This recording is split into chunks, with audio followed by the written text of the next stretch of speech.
Orang yang meninggal dunia tapi masih menjadi apa ini? Orang yang meninggal dunia tapi masih menjadi perokok. Bagaimana bisa meninggal dunia terus masih menjadi perokok? Bagaimana bertanyanya? Apakah ada siksa kuburnya? Apa hukumnya merokok gitu? Mungkin maksudnya orang yang meninggal dunia tapi dia merokok gitu kan. Tidak sempat taubat, apakah akan ada azab kubur? Saya sudah pernah jelaskan karena hukum rokok itu. Rokok itu disepakati oleh para ulama. Teman-teman yang masih merokok tentunya biasanya sulit menerima karena masih hobi gitu kan. Tapi saya menjelaskan hukum syar'inya. Ya. Ulama sepakat semua. Kalau ulama semua madhab. Kalau anda cari kepada madhab semua. Kecuali individu yang mungkin masuk dalam majelis ulama tapi masih merokok. Akhirnya mereka mengatakan itu tidak apa-apa, makruh saja. Tapi ini kalau kita kembali kepada buku-buku dasar, ada namanya buku kawaid fiqhiyah. Kaidah-kaidah dikeluarkannya hukum fikih. Di antaranya adalah semua yang mudaratnya lebih besar daripada manfaatnya hukumnya haram. Diambil daripada hukum khamr. Khamr minuman keras itu tidak semua makanan kan dirincikan dalam Al-Quran ya. Ada makanan-makanan yang keluar nanti, ada makanan yang tidak ada di zaman Nabi SAW, ada makanan tidak ada di Jazirah Arab. Bagaimana kita tahu tentang halal haramnya makanan tersebut? Kalau bukan babi misalnya, dari mana kita bisa tahu makanan itu boleh atau tidak? Maka kaidahnya kata para ulama diambil daripada khamr. Kaidah fikihnya diambil daripada khamr. Pada saat Allah berkata, "A'udzubillahi minasyaitonir yas'alunaka 'anil khamri wal maisir." Ditanyakan kepada Muhammad tentang keadaan hukumnya khamr dan maisir serta judi. Qul fihima ithmun kabirun wa manafi'un nas. Katakanlah dia memiliki dosa yang berat, besar dosanya khamr itu dan judi. Dan juga ada manfaatnya buat manusia. Orang kalau judi dianggap hiburan, orang kalau minum khamr bisa hangatkan badannya, bisa dia fly sehingga dia merasa tidak malu misalnya. Ada manfaat yang dia bisa dapatkan. Tapi Allah bilang apa? Wa ithmuhuma akbar min naf'ihima. Tapi masalahnya, dosanya, mudaratnya lebih besar daripada manfaatnya. Maka ulama mengambil sebuah kaidah fikih namanya, semua yang mudaratnya lebih besar daripada manfaatnya hukumnya haram. Dan ulama yang menegaskan tentang masalah rokok ini mengatakan coba dikembalikan ke masalah ayat ini. Dia akan masuk mudaratnya lebih besar atau manfaatnya. Semua dokter, dari medis, dari ulama, semua mengatakan itu tidak mungkin. Saya sudah pernah ceritakan, pasti dikatakan mudaratnya lebih besar, otomatis itu. Pernah saya katakan pertemuan antara seorang syekh dengan seorang guru, kalau masih ingat cerita masalah rokok ya. Guru itu mengatakan, "Syekh, dari mana anda katakan rokok itu haram? Sementara saya tidak melihat itu perbuatan yang salah.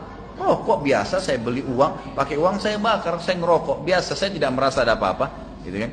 Lalu kata syekhnya, karena dia masuk dalam firman Allah Subhanahu wa taala dan Allah menghalalkan thayyibat dan mengharamkan khaba'ith. Allah mengharamkan yang baik-baik, Allah mengharamkan khaba'ith, sesuatu yang buruk. Lalu kata guru itu, saya tidak melihat saya tidak melihat rokok itu buruk. Saya enggak melihat itu khaba'ith. Kata syekhnya, baiklah, kalau kau anggap itu tidak buruk, saya ingin tanya, kalau seandainya kamu pulang ke rumah lalu kamu temukan istri dan anakmu lagi merokok, apa kau akan biarkan mereka merokok? Kata guru itu, tidak tentunya. Kenapa kau tidak biarkan? Kan kau bilang itu baik. Kalau itu baik, biarkan aja mereka merokok sekalian. Anak kecil sekalian yang baik kasih rokok juga. Kalau memang itu baik. Lalu tiba-tiba guru tersebut mengeluarkan bungkusan rokok dari kantongnya. Dia mengatakan, sekarang saya berhenti Syekh. Jadi memang ini fitnah yang besar, gitu kan? Sebaiknya memang teman-teman harus berpikir dengan akal sehat. Itu sebenarnya tidak ada. Di dalam rokok itu ada 4.000 racun. Para ilmuwan sudah memberikan masalah itu. Sementara di dalam minuman beralkohol itu ditemukan 14 atau 15 racun yang bisa berbahaya, gitu kan? Tapi rokok bisa 4.000. Subhanallah. Adakah makanan atau minuman yang selesai kita konsumsi kita injak pakai kaki? Nggak ada kecuali rokok, gitu kan? Dan sekarang banyak orang-orang yang pergi ke gunung-gunung, sesajen diberikan kepada setan-setan, pasti diikuti 2 bungkus rokok. Kenapa diikuti bungkus rokok? Karena setannya suka dengan rokok itu. Pernah ada teman-teman pengalaman ruqyah begitu. Saya pernah meruqyah seseorang dari kerabat saya. Subhanallah, bagi di ruqyah, jinnya lagi ngomong, saya panas, saya gini. Ada satu kerabat saya lewat, habis ngerokok dia. Dia masuk, terus orang yang kesurupan itu bilang, "Kawan." Lah betul, di depan mata saya dia bilang, "Kawan." Sampai dia bilang, Kenapa saya dibilang kawan? Ruqyah saya juga gitu. Tapi itu dia dalam kondisi tidak sadar, orang itu kesurupan. Itu kesurupan, subhanallah. Pernah juga teman saya Ustadz Husain meruqyah orang, sudah kesakitan jinnya, iya saya ampun, saya mau keluar. Terus tiba-tiba jinnya gitu, segar, dia bilang. Kata Ustadz Husain, kenapa kau bilang segar? Dia bilang, itu di depan ada makanan favorit saya. Ustadz Husain datang ke depan rumah itu, dilihat ada orang lagi merokok. Itu banyak pengalaman teman-teman peruqyah seperti itu, gitu kan? Jadi coba kita buka akal pikiran kita, secara medis dia berbahaya, secara pendapat ulama sudah banyak disorotin. Pengakuan setan pun itu bagus, gitu kan? Jadi Allah alam, kalau mau jadi teman setan silakan. Nih masih ada sajinya. Lebih banyak, ya, Mas? Iya, lebih banyak. Kadang satu tempat ini udah nyampe 3, 4 kayak gitu, bunga mawar, kadang ada yang pakai rokok. Sempat ada juga yang ada kopi gitu, pakai gelas. Oh, pakai kopi juga. Iya, kopi, terus air teh, terus air putih gitu di sini. Itu mirip petilasan yang ada di Gunung Cendana sama yang di Pasir itu apa namanya? Di Taman Sari. Itu juga pakai kopi ya. Allahu alam apa yang iya. ditujukan itu. Banyak yang kesini juga.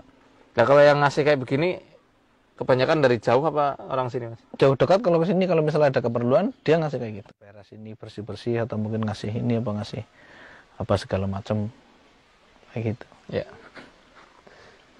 Nah ini ada yang menarik teman-teman. Ini diambil udah? Enggak. Salah satu sajinya nih apa nih? Rokok ya. Kenapa kok rokok? Mungkin banyak yang nanya, mana dalilnya rokok haram gitu ya. Saya nggak bahas lah halal haramnya, wis. Saya coba bahas dari satu hadis yang pernah saya baca aja. Ketika sahabat Abdullah bin Abbas radhiyallahu anhuma lagi makan rutop, kurma muda itu. Beliau mau makan pakai 2 jari. Kata Nabi SAW, dicegah Ibnu Abbas. La ta'kul bi isba'aini. Jangan kamu makan dengan 2 jari. Kenapa? Fa innama hadhihi min aklati syaiton. Karena cara makan setan itu ya menggunakan 2 jari. Makan 2 jari ini adalah cara makannya setan. Walakin kul bi thalathati asabi'a. Tetapi makanlah kamu dengan 3 jari. Sunnahnya 3 jari. Kalau gitu saya rokokannya pakai 3 jari aja lah. Ya jangan. Walaupun tetap cara megangnya sesuai sunnahnya Nabi Shallallahu Alaihi Wasallam, tapi zat yang terkandung di dalamnya akan membahayakan tubuh. Saya nggak mengatakan halal atau haram, ya terserah. Kalau saya memegang pendapat yang haram, tapi ingatlah, setan-setan senang dikasih sesaji rokok. Mestinya kita bisa berpikir, kenapa kok harus rokok, bukan yang lain. Ya. So, kalau gitu kopi juga bermasalah dong. Ya, kopi, ayam atau yang lainnya secara zat halal dan tidak membahayakan tubuh. Ya, tidak membahayakan tubuh, kecuali memang berlebih-lebihan. Ya. Dan mereka meminta itu kan hanya untuk talbis, melihat keseriusan orang. Rokok apa seriusnya? Tapi kenapa kok mereka lebih suka rokok? Rokok secara zat membahayakan bagi tubuh. Mau apa? Banyak-banyak atau hanya sekedar coba-coba, ada zat nikotinnya. Dia bisa bikin candu ya, dan lain sebagainya. Maka saya harapkan bagi orang-orang yang sudah pernah menjalani proses ruqyah, berhentilah rokok. Ya, berhentilah merokok kalau pengen jinnya lepas secara total.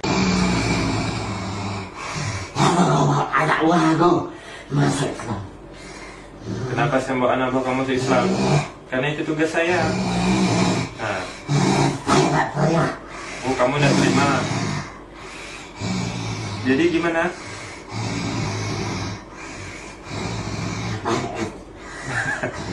Tidak bisa. Hah? Kamu tidak terima kan? Oh, tukar sama makanan. Enak aja. Saya harus ngasih kamu sesembahan. Kucing di pasar itu. Gerekkan kucing di pasar itu. Hitam. Kucing hitam di pasar. Emang kamu ini siapa? Aku yang ngaji di situ. Maksudnya? Ngaji di pasar itu. Oh, kamu penguasa pasar. Oh, kamu nih raja jin di pasar. Apa sih kerja kalian di sana tuh, di pasar tuh? Hahaha. Apa kerjamu apa?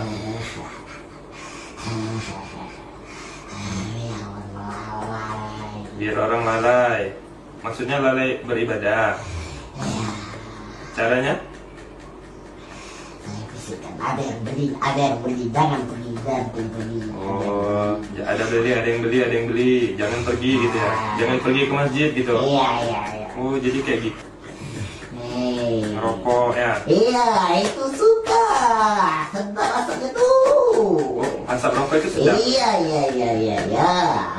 Jadi kalau orang ngisap rokok, manusia ngisap rokok, Ya, asapnya, kami makan. oh itu makanan jin ya? Itu makanan. Iya. Oh, rokok ini diharamkan oleh mayoritas ulama. Iya. Cuman ada sebagian ulama di Indonesia nih, terutama. Bagus. Bagus. Katanya rokok itu tidak haram, Iya. tapi makruh. Iya, orang mati banyak yang rokok. Itu kerjaan kalian kan? Iya enggak? Iya. Kalian mempengaruhi orang-orang Islam untuk merokok kan? Iya. Padahal itu haram. Iya. Jadi berbuat maksiat itu merokok itu kan? Iya. Terus kamu makan asapnya? Iya. Oh, kayak gitu. Kalau bisikan mereka Aha. dengan ide-ide bagus. Kalau mereka ngisap, Ya. kalau mereka ngisap rokok, terus kalian bisikan ide-ide bagus. Iya. Oh, pantasan. Katanya kalau nggak merokok pikirannya buntu ya. Itu kerjaan kalian. Oh, subhanallah. Kalau nggak bisa merokok lah. Saya nggak merokok. Iya, saya nggak mau. Itu diharamkan oleh agama. Makruh. Sekalipun itu makruh, saya tidak akan mau. Ya, sudah.